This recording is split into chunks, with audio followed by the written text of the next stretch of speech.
So you've now seen the incorporation documents for my company and how it is not even a real company, and how that can affect other things. Let's look at this on a bigger scale. So I've done this diagram to help explain how this fraud works, and especially how it relates to me in the beginning, how I found out about this, and how it relates to most people in relation to tax.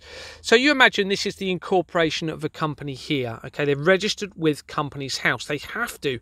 If they're limited, PLC, or PPL, LLP, sorry, they have to register with Companies House.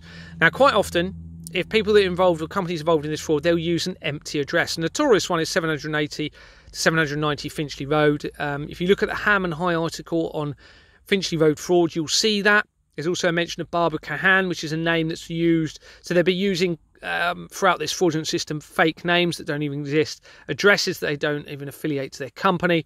Temple frequently features throughout, and I think there's a belief system in relation to that, probably Freemasons or Mithras. You can see about that in my other videos. So this is the incorporation of a document of a company, and they use false details quite often, these companies involved in this fraud. And don't forget, these are government affiliated companies linked through to taxation spending money.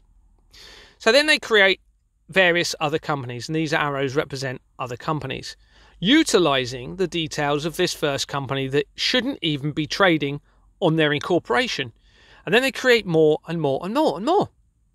That now gives the ability for them to move any money, whether it is obtained lawfully or unlawfully, through this system of accounts. And you'll have secretaries, directors linked through to several of them. Then they'll dissolve, then they'll come up as a director elsewhere, they'll dissolve, then they'll go back as a director or secretary. You'll see this movement all the way through my research.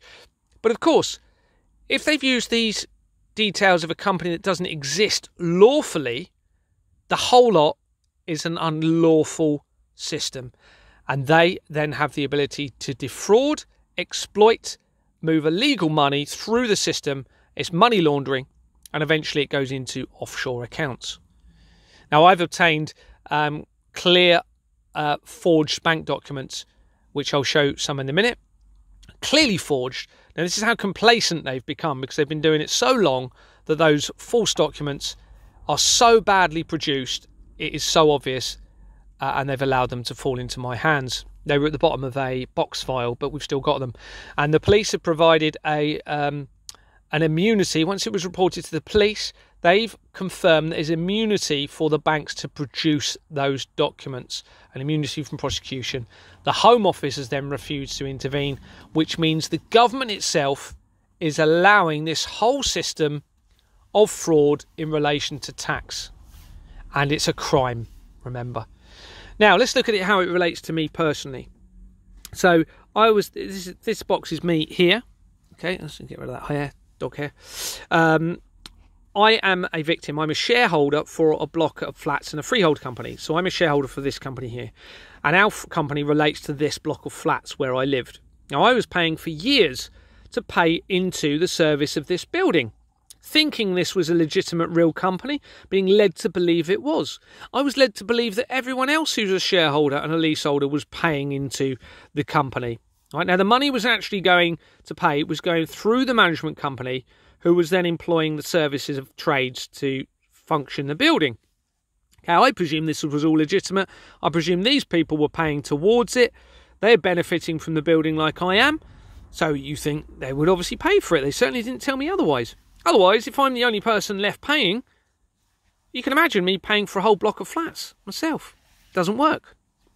But I obtained overwhelming evidence showing that these people had not been paying since 2015, some of them, at all, which meant, of course, I'm paying more to service the building. In fact, I worked out from authentic bank statements that I did obtain that there was over £167,000 missing since 2015. Make no mistake, this is a fraud, a criminal offence.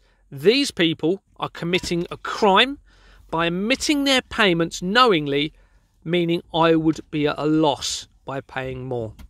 Now, I also identified that there was an affiliation, or a likely affiliation, between all of these companies, and likely these people here. And I've identified through Companies House that there were. Now, that meant that they were all working together collectively to exploit everyone that wasn't involved in relation to this building, including me. Now, bearing in mind I was a police officer, I had no idea this was going on. Now, part of the things that is happening in relation to this, now I was a director for the company. Okay, they removed me, as I said in my previous video, once they knew what I was onto. I obtained our own insurance quotations rather than the management company obtaining it. I obtained it to try and save everyone money because I worked out that we were all paying too much. And I found insurance quotations that were over £4,000 cheaper than those being supplied by the management company. Despite that, these individuals voted to go against that and choose this high insurance quotation.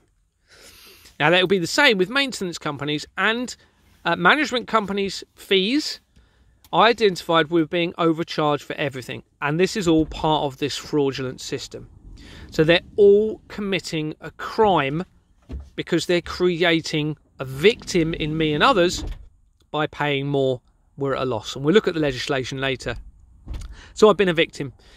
Now, this is one block of flats, and that's £167,000 since 2015.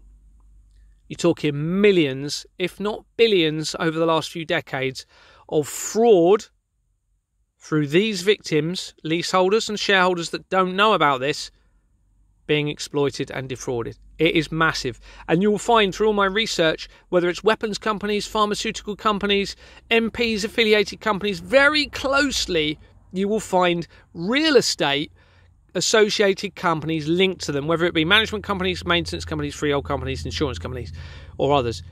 And that is because this has been happening. And then the illegal companies then are being enabled to move that money into offshore accounts. Okay, now we'll come to that in a minute. So that's how personally I found out about it and how it all started. Now let's relate that to taxpayers' money. I've paid my tax all my life. I am now not paying a penny in tax until they put the things in place that I'm going to suggest. I'll go to court over it if necessary, and they will not win unless the court process is corrupt, which they will be, but I'll publicise that if necessary. So here is a taxpayer. I've paid my tax all my life. Most people do. I completely agree. We need to pay tax if it's being used in the way we're being told. If it's not being used in crime, of course, we all need to contribute to society. But now the game's up. And what they've been doing is they've been collecting tax in collection services, whether it be through councils, inheritance, capital gains tax, etc. Now, I paid over £193,000 in inheritance tax when my dad died. I feel sickened that was my dad's hard-earned money. He worked so hard, and yet here we are. And what happens is they then can move the money, okay, through affiliated companies linked to MPs. As an example, NHS affiliated companies. You'll see in my health company video, most NHS companies are linked to this fraud, unfortunately. Okay, and if MPs have a financial interest, then this money gets moved through. You might have weapons companies with MPs having financial interest. Don't forget, these companies, if they haven't been set up correctly, they shouldn't even be trading. They're not even legal. Absolutely not even legal if what I've just told you. And remember, if Jordan's is linked to any company, Jordan's is not legal. So therefore, if they're used on an incorporation of other companies, that company is not legal. And Companies House know that. So do the people involved. So do the government. And here we are, they're allowing it. So eventually this money needs to be, through these companies, they need to show the figures that company has been earning, or money that's been going through the accounts of that company. So they have to submit that to Companies House. Now, if they have forged bank documents, they can falsify those figures, which is a crime. And I'll show you the legislation. It's a crime to produce those documents to then be used in fraud in this way. And this is by the government, don't forget. Now, don't be angry at them. It's hard. I know, I'm a Christian, and it's very easy to be angry, but don't be angry. Feel sorry for them. Use this as an evidence to compel change. So Companies House would get the figures, but what they're doing is they're sending the money into offshore accounts instead.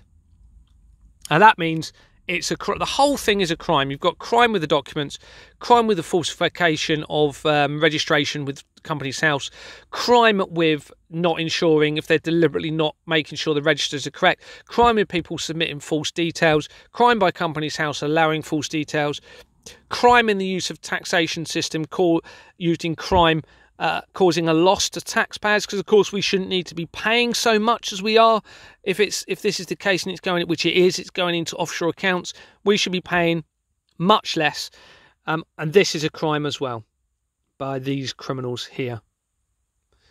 Hopefully that all makes sense.